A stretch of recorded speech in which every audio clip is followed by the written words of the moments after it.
శ్రీనివాసరావు, ఒక ప్రముఖ ఎనలిస్ట్గా మీరు అనేకమైనటువంటి విషయాలు మాట్లాడుతుంటారు. Well done. అలాగే ఇవాళ బేసిక్ మీద మాట్లాడాలి అన్నటువంటి ప్రయత్నం చేద్దాం. శ్రీనివాస్ గారు, చాలా చిత్రమైన విషయం. ఎన్నికలలో పోటీ చేయడానికి మన జనరేషన్లో వాడు చేసిన మంచి ఏంటి, వాడు చేసిన ఉద్యమం ఏంటి, వాడు తిన్న లాఠీ దెబ్బలేంటి, ఇలాంటి ప్రశ్నలకు సమాధానం దొరికినప్పుడు మాత్రమే ఓటు వేసేటటువంటి ఒక అలవాటు ఉండేది, ఒక ఆలోచన ఉండేది. కానీ ఇవాళ అలాంటిది లేదు. ఏం చేస్తే బాగుంటుంది అన్నది ప్రధానమైనటువంటి ప్రశ్న. శ్రీనివాస్ గారు, అందరికీ నమస్కారం అండి. బాజీ గారికి, మీకు, శ్రవణ్ కుమార్ గారు ఉన్నారండి, ఆయన కూడా. శ్రవణ్ కుమార్ గారికి అందరికీ నమస్కారం అండి. అయితే ఇవాళ రోజుల్లో ఎన్నికల ప్రహసనం చూస్తూ ఉంటే ఒకంత ఆవేదన కలుగుతూ ఉందండి. ఎందుకంటే నేను చానాళ్ళ నుంచి, దాదాపు నాకు 10 ఏళ్ల వయసు నుంచి రాజకీయాలను అబ్జర్వ్ చేస్తున్నాను. ఎన్నికల సమయాల్లో అప్పట్లో ఎన్టీ రామారావు గారు పార్టీ పెట్టినప్పుడు కానీ అంతకుముందు 2 ఎలక్షన్లలో కూడా నాకు కొంచెం అబ్జర్వేషన్ ఉంది, నాకు గుర్తుంది. అప్పట్లో ఏమో ఉంటే జెండాలు కానీ, బ్యాడ్జీలు కానీ, లేకపోతే వాల్ పోస్టర్లు కానీ ప్రచారానికి వాడేవారు. అలాగే ఒక కారులో బుర్రకథ దళాలు అయి ఉండి ఒక బహిరంగ సభలు పెట్టుకునేవారు. ఇంతవరకు జరిగిందండి. అప్పటికే ఇప్పటికి కొంత మార్పు వచ్చింది, ప్రజల్లో కూడా రాజకీయ చైతన్యం వచ్చింది. అధికారము, రాజకీయం గడియల నుంచి, దేవుడిల నుంచి వాడల్లోకి వచ్చింది. అది అంతవరకు మనం ఆహ్వానిద్దాం. ప్రస్తుతం పరిస్థితి ఏంటంటే డబ్బు చుట్టూ ముడిపదం పడి ఉంటాయి. ఇక వాళ్ళు రాజకీయాల్లో పాల్గొనే వాళ్ళు అవినీతి పరుల, లేకపోతే వ్యాపారస్తుల, కాంట్రాక్టర్ల, వాళ్ళ మీద అక్రమాస్తుల కేసులు ఉన్నాయి, అవనే ఇలాగా ఏది కూడా లెక్కేయట్లేదండి. ఇప్పుడు ఎవరు పట్టించుకోవట్లేదు.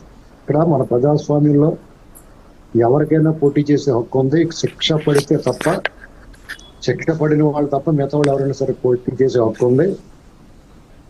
అది వాళ్ళ ప్రాథమిక హక్కు. ఇక్కడ మనం బాధపడాల్సింది ఏంటంటే, ఒక సాధారణ సగటు పౌరుడు, సేవా తత్పరత ఉన్నవాడు, సామాజిక చైతన్యము, సామాజిక స్పృహ ఉన్నవాళ్ళు, రాజకీయాల్లో పాల్గొంటే విద్యావంతులైన వాళ్ళు కానీ రాజకీయాల్లో పాల్గొవాలంటే ఆ పరుగు పందెంలో వాళ్ళు ఎరగబడతాం. ఇది కఠినమైన వాస్తవం మన కళ్ళ ముందు కనిపిస్తూ ఉంది. ఖచ్చితంగా డబ్బు ప్రభావం అనేటువంటిది 80%, మిగతా అన్ని విషయాలు కలిపి 20% కండి మన కళ్ళ ముందే కనిపిస్తా ఉన్నారు. ఇద్దరు మాజీ జడ్జి శ్రవణ్ కుమార్ గారు కానీ, ఆ బాజీ గారు కానీ, వీళ్ళ పోరాటంలో ఎక్కడా కూడా తగ్గని మనుషులు. వాళ్ళు విద్యార్హతలు ఉన్నాయి, సామాజిక స్పృహ ఉంది, చైతన్యం ఉంది, ప్రజల పక్షాన పోరాడిన చరిత్ర ఉంది. కానీ వాళ్ళు ప్రత్యక్షంగా ఎన్నికల్లో పాల్గొనడానికి అనేక అవరోధాలు, ఆటంకాలు, అనుమానాలు ఇవన్నీ ఎదురుతూ ఉన్నాయి. ఇది తొలగనంత కాలం మన నిరాశ నిస్పృహలతో చూడాల్సిందే. ఎందుకంటే రాజకీయ పక్షాలు వాళ్ళు గెలిపే ధ్యేయంగా, అధికారమే పరమావధిగా, పెత్తనం కోసం వాళ్ళు రాజకీయ పార్టీలన్నీ ప్రోగలాడతాయి. అందులో ఎవరు మినహాయింపు లేదు. జగన్మోహన్ రెడ్డి అడిగితే కొంచెం గట్టిగా పోరాడతాడు. ఎందుకంటే వాళ్ళు పెత్తనం లేకపోయినా, అధికారం లేకపోయినా అది జైల్లో కూర్చోవాలి. కాబట్టి ఇది మనకి తప్పనిసరి తద్దిన కింద. ఇంకా వ్యవస్థలు శ్రీనివాస్ గారు, ఒక్క విషయం. శ్రీనివాస్ గారు, ఇవాళ ఏ పార్టీ చూసినా, అలాగే ఏ రాష్ట్రంలో చూసినా 1% కూడా డబ్బు లేని వాడు రాజకీయాల్లో, ఎన్నికలలో ముఖ్యంగా పోటీ చేసే అవకాశం లేని దుర్భర పరిస్థితి ఉందంటాను. అడిగితే నేను అదే చెప్తా అనుకుంటున్నానండి. ఇప్పుడు గుమ్మడి నరసయ్య గారు ఉన్నారు, లేకపోతే అనంతపురం ధర్మవరం నుంచి జి నాగిరెడ్డి గారు, ఆయన మాజీ మంత్రి గారు పోటీ చేసాడు. ఇది 2 సార్లు 83, 85 పోటీ చేసాడు. తర్వాత ఆయనకి ప్రజల్లో పలుకుబడి ఉంది, ఖచ్చితంగా ప్రజాదరణ ఉంది. కానీ ఈ ధనస్వామ్యం, ఈ ఎన్నికల డబ్బు రాజకీయాల్లో ఆయన పోటీ పడలేకపోయాడు. అలాగే రెడ్డి సత్యనారాయణ గారిని మాడుగుల నుంచి వరుసగా 5-6 సార్లు గెలిచాడు. ఆయన ఇవాళకే హోండా యాక్టివా మీద తిరుగుతాడు, కారు కూడా లేదు ఆయనకి, మంత్రిగా చేశాడు ఆయన.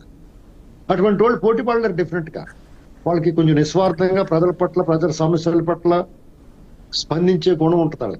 వాళ్ళు మధ్య తరగతి నుంచి వచ్చి ప్రజల కష్ట సుఖాలు తెలిసిన వాళ్ళు. అయితే మనం అది అయిపోయింది, జనరేషన్ హ్యాస్ గాన్.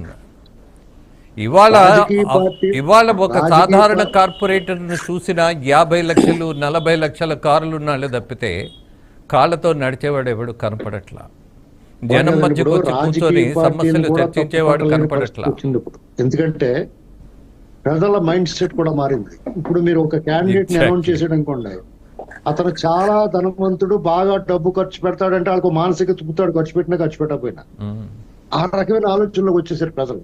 ఇది చెట్టు ముందా విత్తు ముందా అనేటువంటి సమస్య వచ్చింది. ఒక ప్రక్షాళన అయితే ఖచ్చితంగా జరగాలి. ఎవడో ఒకడు ఎప్పుడో ఒకప్పుడు దీన్ని మారుస్తాడనేటువంటి నమ్మకం, ఆశే మనిషిని బతికేస్తుందండి. ఈ ప్రజాస్వామ్యం, ఈ దేశం అనేక మంది చేతుల్లో నలిగి స్వేచ్ఛ వాయువులు పీల్చుకుంటా ఉన్నప్పుడు, ఇలాంటి పరిస్థితుల్లో మనం ఈ రకమైన వాతావరణం కూడా ప్రజలకి ఎలక్షన్ ఎన్నిక జరుగుద్ది, సెలక్షన్ కాదు, వ్యవస్థలన్నీ కూడా సక్రమంగా పనిచేస్తే చట్టము రాజ్యాంగానికి లోబడి పనిచేయాలని కోరుకుందాం.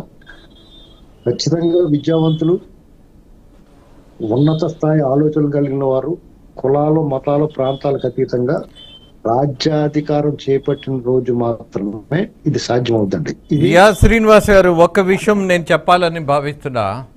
ఈ దేశానికి పరమ శత్రువులు ఎవరు అనంటే ఉన్నతాధికారులు మాత్రమే అన్నటువంటిది. అందరూ అనను, అత్యధిక శాతం ఐఏఎస్లు, ఐపీఎస్లు ఈ దేశానికి నిజంగా శత్రువులుగా మారిపోయినటువంటి పరిస్థితి. శత్రువు అనే పదం ఎందుకు వేస్తున్నామన్నట్టే, ప్రజల డబ్బుతో జీతాలు తీసుకున్నప్పుడు ప్రజల కోసం పాటుపడినటువంటి